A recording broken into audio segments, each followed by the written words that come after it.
Hello. It's Lara Doherty from the Motivation Clinic. Just going to be talking to the lovely Anita Burrough from the Wandering Beekeeper. And Anita came to my vision board workshop on the 25th of January 2020 of this year, just before lockdown. And I then noticed on Instagram on the 25th of March that she'd just set up her beekeeping business called the Wandering Beekeeper, which is incredible because I remember looking back at the day when we did the vision board workshop that she had this idea about becoming a beekeeper, and the fact that she's actually gone through with it and created this business is, for me, really, really exciting. So I asked her to have a few words with me and just explain to everyone what the process has been since 25th of January. So hi, Anita. Hello there. Hello. Hi. Thanks for joining me this morning. So you came to the workshop on the 25th of January. If you can just explain a little bit about your experience around the workshop, be great to hear it. Okay, well, I was desperate that at that time I'd just gone through a separation with a long-term partner who I have a son with. So it was a hugely difficult and an emotional time. And I didn't know how to make myself feel better. And I scrabbled around. I was trying everything. And I don't even know how I stumbled across you. I don't know how that happened.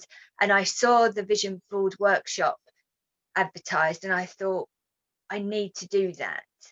And I booked on, and yes, and I was scared. I can remember being really nervous about coming because I didn't want to almost sit with myself. I didn't want to look at myself. I didn't dare make plans. It was such an uncomfortable. It was uncomfortable for me. Yeah. And I can remember, we sat in that. It was a cold day, and it was a beautiful day, and we had a lovely cozy space to sit in. There was 2 other girls with us, and I just loved it. It was just so relaxing. It was so nurturing, and I could feel, I don't know, just things drifting away from me, just and the fear disappearing. I think a lot of fear disappearing. That's great. It was lovely, and just the relaxing, just flicking through magazines, looking for things that intuitively spoke to you. It was just lovely. I loved it. Oh, had you thought about being a beekeeper before the workshop? It's something that's always been in the back of my head. One day, and I thought it would probably just stay as one day and would never really materialize. And I can remember, I don't know, do you remember when I went into the bathroom at the venue? Yeah. I mean, that was crazy. It was Neil's Yard honey and beeswax soap or something, and I can remember. Liquid soap. Yeah, just thinking, oh my goodness, there's a sign. And it was. I can remember coming running back and saying, oh, it's a sign, it's a sign. And feeling really energized by that and excited, because I thought, I'm very much like that. That is a sign. Here I am on this workshop that I've just stumbled upon. And it kind of just, that's when it became real. I think, I think it would have always just been what if, wouldn't it be nice? But in that room, it became real, and also surrounded by other people who were encouraging, that you 3 weren't laughing at me or saying, no, that won't happen, or that there's no reason for that not to happen. And suddenly you feel a little bit more, I don't know, confident. I suppose it helped my confidence. Brilliant. And just to explain, what was the process that you went through from obviously leaving that workshop to then literally 2 months later setting up the Wandering Beekeeper? I mean, that's amazing. I came back from the workshop, and then I started to see if there were courses. Yeah. Because it was a lot of research. So I found a course with a local bee group. Yeah. And signed up for that. Unfortunately, I think they had 2 spaces left. So I was just in time, and I started that. It was an evening class of theory lessons about beekeeping that then went on to do practical sessions actually with the bees. And I mean, that was nice as well. I used to go home, in the evenings. I used to just sit and research, because I had no idea really what was involved. I was very naive, and just that was therapeutic in itself, just looking through books and websites, and working out how much a hive would cost and the equipment you need, and researching all of that. That in itself was a therapeutic thing. And also fascinating. Must have been fascinating to learn all about it. Yes, yeah, amazing. How did you come up with the name? I love the name, the Wandering Beekeeper. It's just wonderful name and really memorable. Because I have a small cabin in Sweden as well, and a partner in Sweden, and he's a beekeeper. Yeah. Incidentally, that in itself is another weird, weird connection, meant to be thing. And I'm an only child. I'm a bit of a wanderer. I love the countryside. I love camping. And I was, after my separation, I did a lot of walking. It was very healing for me. And one day I was just walking through a field, and it just came to me. There was no sitting there with lists of names. Could it be this? Could it be this? It was like a bolt of lightning. I was just walking through it. It was a cow field I was walking through, and suddenly I thought, this is a lovely walk. The Wandering Beekeeper. And that was it. There was no other.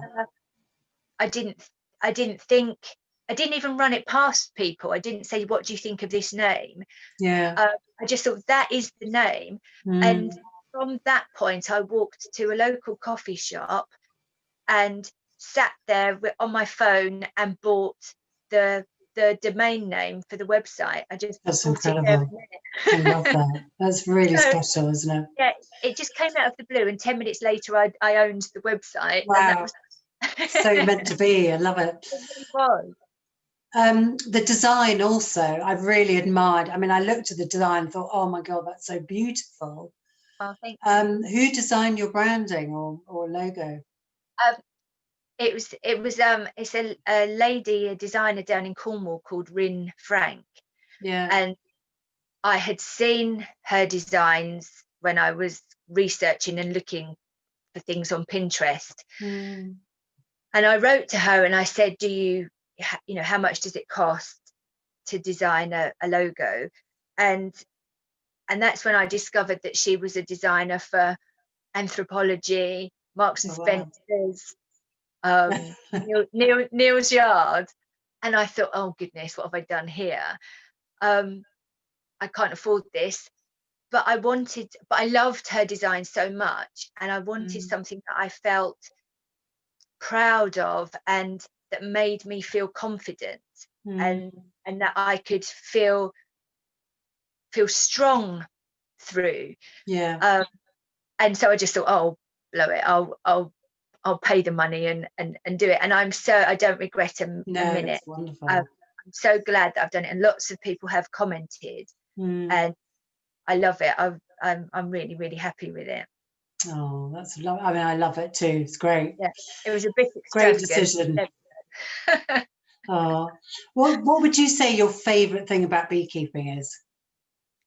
The the bees, I do really, really love my bees, and it's so nice to spend time with them and to enter their miniature world. I mean, they're fascinating and so clever. Yeah. And it's just nice to hear them. You know, there's been times in the summer where I've just sat next to the hive, Yeah. and just listen to them. It's very meditative. It's really, it's quite a mindful Yeah. I can process, imagine because you are so focused on what you're doing, and the smell from the hive is so wonderful. that. And yes, you could just I could spend hours just Yeah. spend time with them. Really could. Because your photographs on Instagram are really amazing, actually. Oh, thank you. Yeah, really lovely. And when you get up close to a bee, it's just fascinating Yeah. to see, isn't it? Yeah, and the things they do, and you know, they're incredible creatures, and not just individually, but as a whole collective, that Yeah. kind of community How they is work so together. fascinating. Yeah. Yeah. Where do you sell your honey? In case anyone wants to buy any.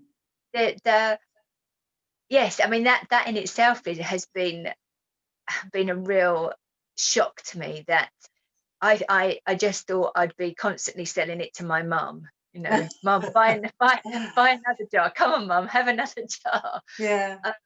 But once I'd produced honey this year, I thought, oh, I'll see if I just made a small post on the local community board on Facebook, and it was overwhelming. Within 10 minutes, the whole lot had been sold. That's And amazing. it was incredible, and it was so lovely that people were so supportive and interested. Lots of people wanted to talk about the bees, and so happy to have a local product. So Brilliant. I've been selling it out of the front door, messaging lots of people about, you know, come and collect on this day. In fact, Yeah. I've got four people lined up today. Oh, brilliant. Come and collect it, and it's lovely because you get to. It's really nice to meet people and to talk to them. So yeah, it's amazing. I've had no problem selling it. I've got a waiting list. I've got repeat customers already. Wow. And just for So anyone listening to this, Anita's based in Godalming, so that's Godalming in Surrey. yeah, amazing. And That's it's really it's been amazing. so overwhelmed, like really quite an emotional feeling, really. And my Must be. confidence from that time we first met Yeah. at that workshop, where my confidence was rock bottom and I was down here, and now you know, it's, in all ways it's been hugely healing, I'm and so delighted. a massive personal boost, really. Yeah, it's wonderful. I So, love it. I love your story. What advice would you give to others who might want to become a beekeeper? prepare yourself. You'll get you'll be hooked. Yeah. Yes, it's first of all, you need to find a local bee group, Yeah. and sign up for one of their courses, and then hold on, because before you know it, you'll be hooked, and you'll have bees everywhere.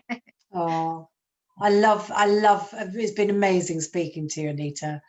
So much for sharing that story. I think it's really inspirational. And I think You're very everyone welcome. watching this is going to want to become possibly a beekeeper, so and have some hives. Thank you, Anita. Thanks for sharing that. Thank you. You're welcome. Okay, bye.